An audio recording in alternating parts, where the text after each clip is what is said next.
एका छोट्या गावात रम्या नावाचा एक मेंढपाळ मुलगा राहायचा.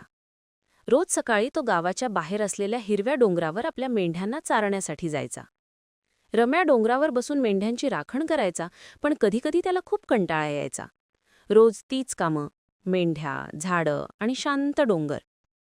एक दिवस त्याला मजा करावीशी वाटली.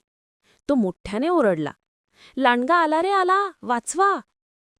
गावकरी धावत डोंगरावर आले, कुणी काठी घेऊन, कुणी दगड घेऊन.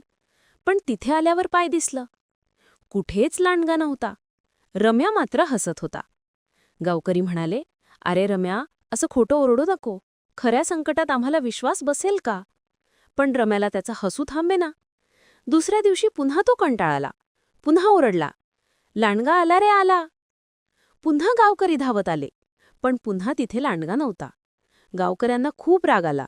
त्यांनी रम्याला सांगितलं, "आता आम्ही तुझ्यावर विश्वास ठेवणार नाहीस."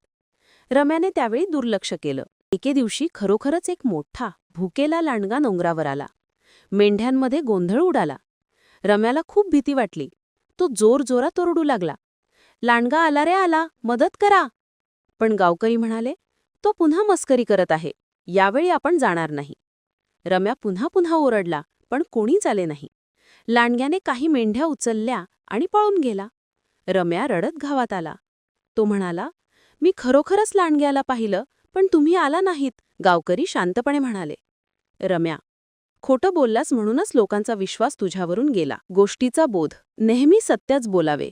खोटं बोलल्याने लोकांचा विश्वास कायमचा जातो.